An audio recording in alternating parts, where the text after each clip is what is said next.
Finally, as they settled around the fire, the flickering flames casting long shadows, he voiced the suggestion that had been haunting him for weeks. What if we swapped partners just for tonight? Just for fun, he said, his voice a mix of jest and earnest.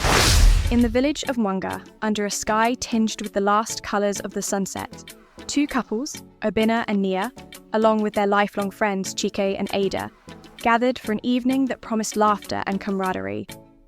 The air was filled with the aroma of African spices and the joyful noise of reunion as they came together in Obinna's lush garden, a place that had witnessed many of their celebrations. As the night unfolded, they shared dishes rich with flavours and histories: spicy jollof rice, tender grilled plantains, and aromatic pepper soup that made their tongues tingle with delight. The men reminisced about their youthful escapades while the women exchanged recipes and tips, their laughter mingling with the sounds of the village nightlife. Yet, as the evening wore on, the air grew thick with an unspoken tension. Obinna, ever the provocateur, waited for the right moment, his heart pounding with a mix of dread and excitement. Finally, as they settled around the fire, the flickering flames casting long shadows, he voiced the suggestion that had been haunting him for weeks. What if we swapped partners just for tonight? Just for fun, he said, his voice a mix of jest and earnest. The suggestion fell like a stone, disturbing the comfortable pattern of their interaction. Ada choked on her drink, her eyes wide with shock, while Chike's laughter died in his throat. Nia's face, usually so open and warm, closed off as if she'd been slapped. The festive atmosphere shattered, leaving a heavy silence in its wake. Nia was the first to speak, her voice trembling with emotion. Obinna, this isn't like one of your jokes. Can you not see how hurtful this is? Her disappointment was palpable, a sharp contrast to the gentle night sounds around them. Obinna's heart sank as he realised the gravity of his words. I thought it might be a thrill, he stammered, trying to defend his proposal, to inject some lightness back into the conversation. But his words hung heavy in the air, tainted by the realisation of his misjudgment. Chike, looking between his wife and his best friend, felt a surge of anger and betrayal. Obinna, how could you suggest such a thing? Have you considered the consequences at all? His voice, usually calm and steady, was sharp with reproach.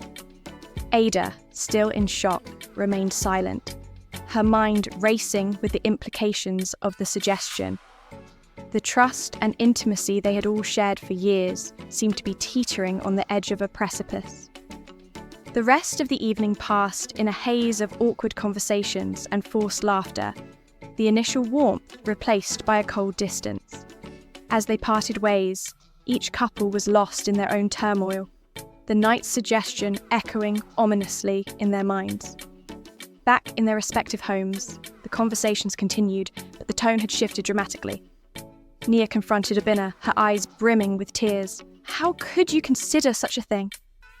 What were you thinking? Her voice broke with the strain of her emotions. Obinna, feeling a mix of shame and frustration, struggled to explain himself. I thought it might spice things up, break the routine. I didn't mean to hurt you, Nia. But his apologies felt hollow, even to his own ears. Meanwhile, at Chike and Ada's house, a similar scene unfolded. Ada sat on the edge of their bed, her posture stiff, her anger barely contained. Chike, do you think this was funny? Do you think our marriage is some kind of game? Her question stung with the poison of doubt and fear. Chike, equally shaken, tried to soothe her. No, Ada, of course not. I love you, I always have. Obinna's idea was out of line, but it's not something I want. As the night crept on, sleep eluded them all. The beds they shared felt larger, the space between them filled with doubts and unspoken fears. The suggestion, meant as a playful adventure, had morphed into a dark shadow, threatening to undo the fabric of their relationships. Morning brought no relief, only the harsh light of day, which seemed to accentuate their doubts and fears. The couples met again, this time at Nia and Obina's house, the site of the previous night's debacle. The atmosphere was tense, each greeting stilted, the memory of last night's suggestion looming over them like a dark cloud. Obina, seeing the pain in his friend's eyes, felt a deep regret. "I'm sorry," he began, his voice low. "I never intended to hurt anyone. It was a stupid idea, born of foolishness. Can we move past this?" His plea hung between them, desperate for forgiveness. Nia, her heart heavy, responded with a quiet strength. "We can try, Obina, but things said in jest or not can't be unheard. We need time to heal, to understand if we can move past this." Ada, who had spent a sleepless night wrestling with her feelings, looked at her friends, her expression one of profound sadness. "I don't know if I can forget this, Obina. What you suggested, it's not something I can laugh off. It's changed how I see you, how I see all of us." Chick, ever the peacemaker, tried to bridge the gap. "Let's not let one night destroy years of friendship. We all make mistakes. Perhaps this is an opportunity to strengthen our bonds, to talk about boundaries and respect." As they parted ways, the future of their friendships uncertain, the air was thick with the weight of their words and the depth of their crises. Each couple retreated into their world, left to navigate the complexities of forgiveness and trust, wondering if their relationships could ever return to the innocence of the days before the pact was suggested. As the days passed, the weight of Obina's suggestion continued to press heavily on each of them. Conversations that were once light and easy now carried an undercurrent of tension, and meetings that were frequent became sporadic and strained. Each couple was ensnared in their private turmoil, with the once vibrant thread of their friendship fraying at the edges. Nia, deeply hurt, found herself pulling away from Obina, her trust shaken. At home, their interactions became fraught with silence, punctuated by brief exchanges that skirted around the depth of their distress. "How did we get here?" she asked one evening, her voice a mere whisper as they sat at opposite ends of the dining table, the distance between them more than just physical. Obina, plagued by guilt and regret, struggled to find the right words that could mend the rift. "I was foolish, Nia. I risked everything we've built on a whim. I'm sorry doesn't seem enough, but I am. Deeply." His attempts at reconciliation felt inadequate against the magnitude of his error. Meanwhile, Ada's anger toward Obina simmered, but it was her trust in Chiki that suffered the most severe blow. She questioned every laugh they had shared with their friends, every secret they had entrusted to Obina and Nia. "Did you ever feel tempted by his suggestion?" she asked Chike during a long, sleepless night. Chike, feeling like he was treading on shattered glass, reassured her with every fibre of his being. "Never, Ada. It was absurd. I only want you." But the shadow of doubt, once cast, was not easily dispelled, and Ada's eyes often held a question that went unanswered, her smile not quite reaching her eyes as before. The once strong bond seemed irreparably damaged, the joy of their gatherings replaced by the echoes of what had been suggested. The light-hearted suggestion had morphed into a dark cloud, colouring their interactions with hues of mistrust and regret. Each member of the group sought solace in their own way. Nia, feeling isolated in her own home, turned to old hobbies that she'd neglected, painting and writing, trying to express through art what she could not articulate in words. Her paintings became darker, her words heavier, reflecting the turmoil in her heart. Obina, desperate to make amends, threw himself into work, volunteering for extra shifts and taking on new projects, anything to fill the silence that had grown between him and Nia. At night, he would watch her sleeping, the distance between them a chasm filled with words unsaid and apologies unaccepted. Ada, unsure of how to bridge the gap with Chiki, found herself visiting her sister more often, seeking advice and comfort. How do I trust him again? How do we go back? She pondered aloud, her sister's comforting presence a small balm to her wounded heart. Cheek, feeling the strain but determined to repair the damage, planned trips and date nights, trying to rekindle the romance and trust that had been dented. He arranged a weekend getaway, hoping that a change of scenery might mend what had been broken. Let's start anew, Ada. Just us, no shadows of the past, he implored, holding her hands across the table, his eyes searching hers for a spark of the love they once took for granted. As they grappled with their individual pains, the group's dynamic shifted irreversibly. The suggestion, meant as a fleeting thrill, had unveiled hidden fears and insecurities, testing the strength of their relationships and their resilience in facing the unexpected. The weekend getaway brought temporary relief for Chike and Ada, moments of laughter and tenderness, piercing the lingering doubt.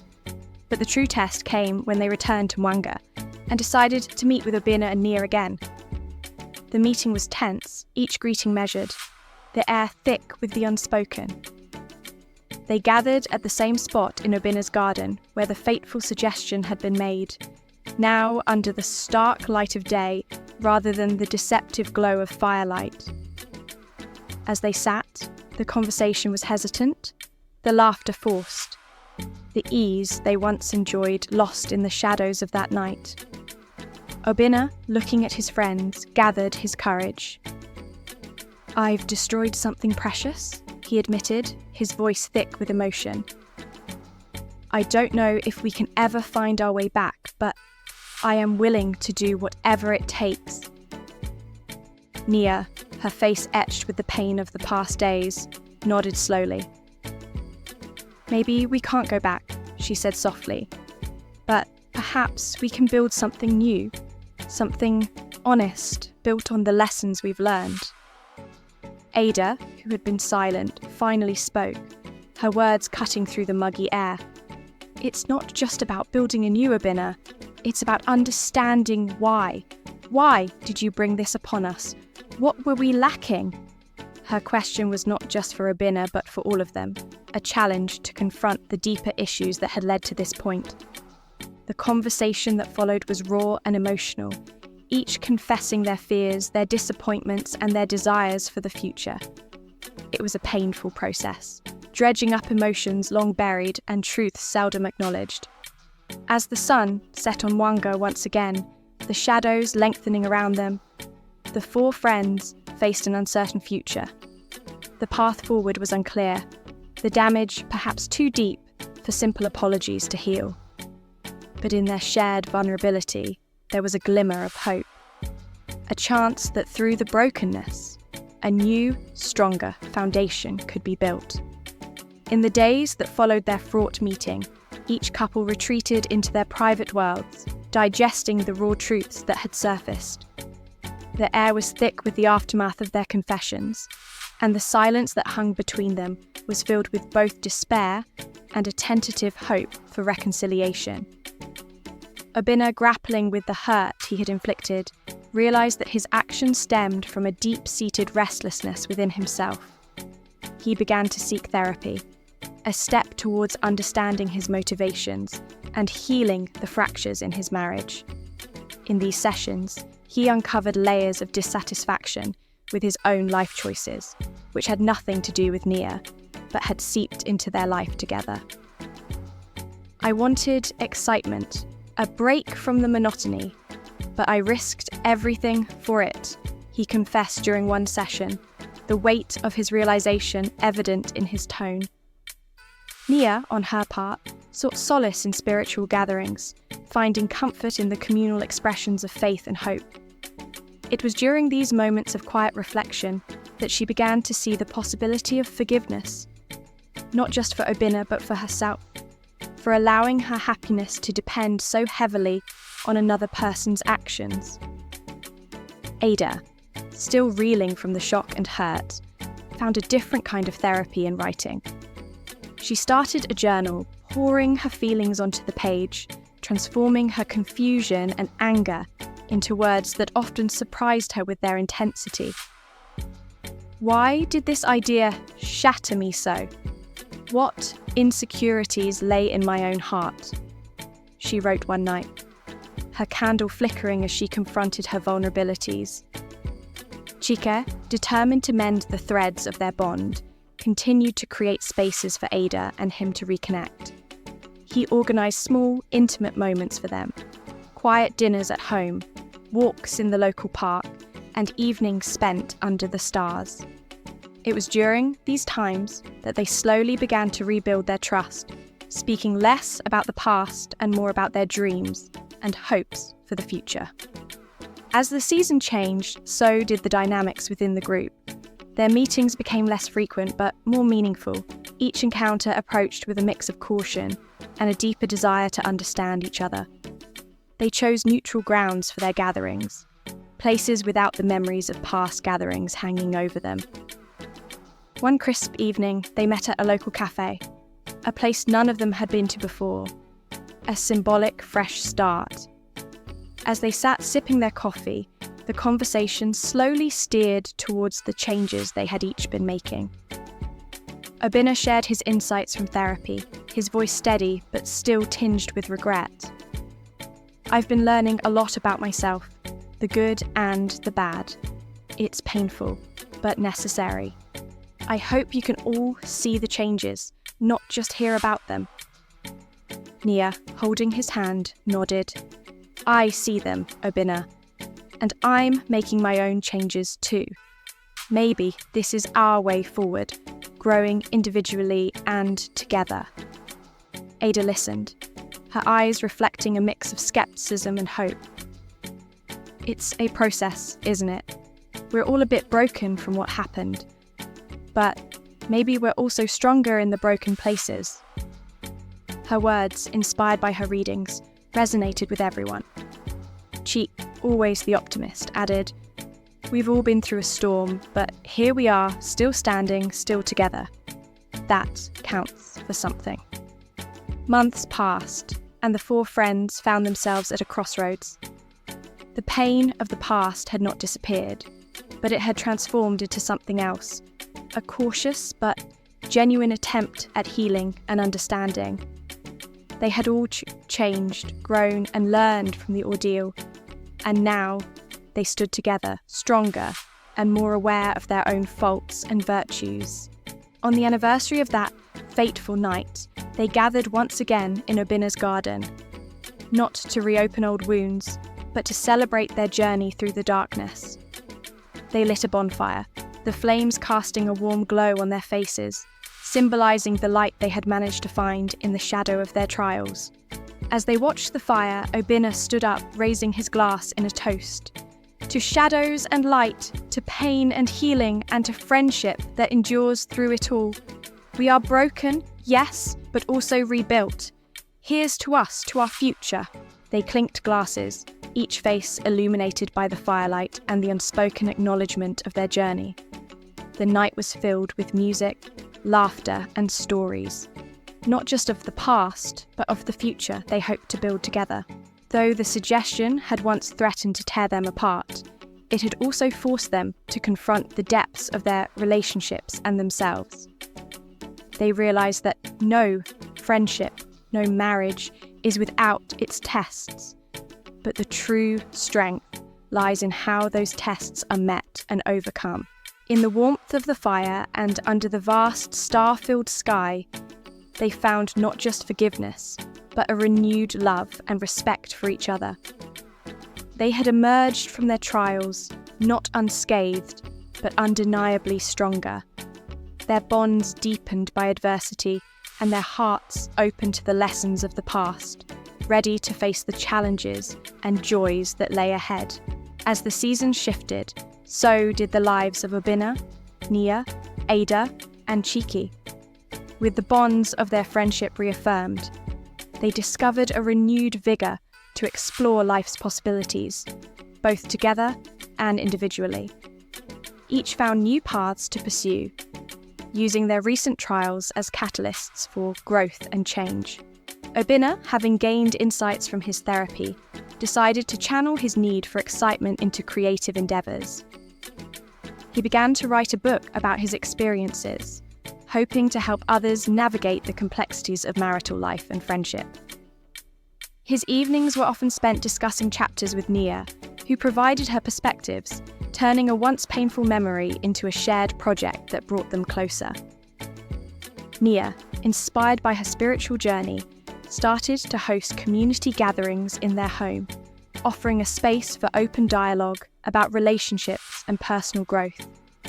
These gatherings quickly became popular, providing a platform for others to share and learn from each other's experiences, cementing her role as a community leader.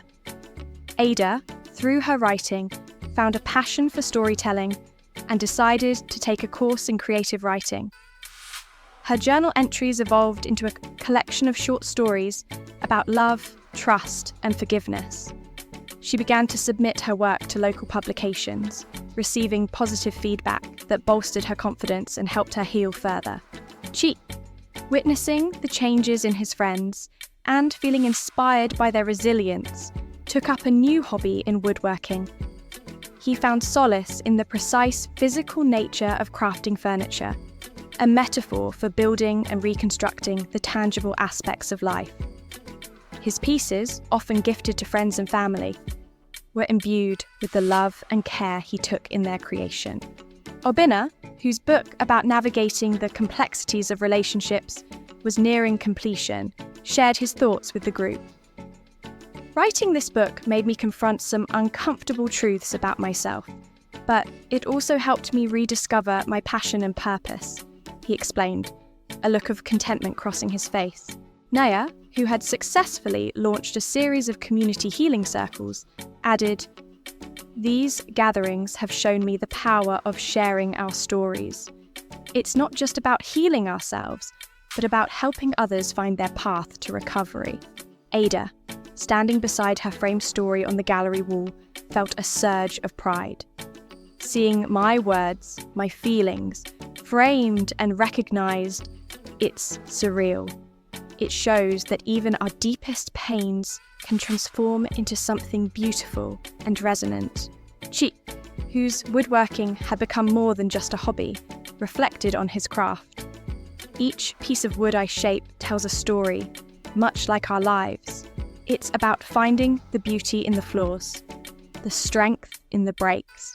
The evening was a testament to their resilience and growth.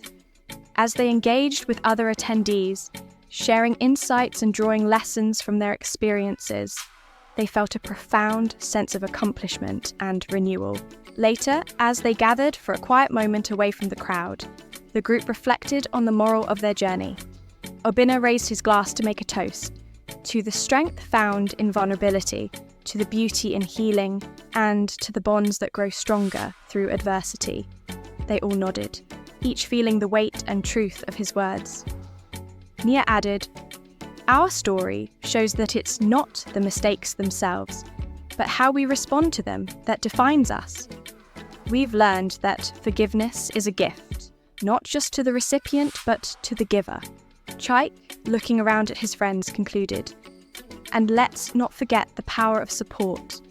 Alone, any one of us might have faltered, but together we found a way to turn our struggles into growth." Ada smiled, her eyes reflecting the soft lights of the gallery. "This is a story worth sharing. It's about not just surviving challenges, but thriving because of them. It's about transformation, not in spite of the dark times, but because of them." As the night ended, they each felt a renewed commitment to their friendship and to continuing their journey of personal and collective growth. The moral of their story was clear. Adversity can break or build, and with the right support and a willingness to confront and learn from challenges, it can lead to profound personal evolution. To everyone who's been part of our journey through this story, we encourage you to share your thoughts and insights. How do you deal with adversity? What does forgiveness mean to you? Engage with us in the comments below, share your stories, and let's support each other in our paths to healing and growth. If you found value in our story, please like this video, share it with someone who might need to hear this message, and don't forget to subscribe to our channel for more stories like this. Your engagement helps us grow and reach more people with messages of hope and resilience. Thank you for being with us, and remember, every challenge is an opportunity for growth. Keep striving, keep supporting, and let's build a community of strength and understanding together.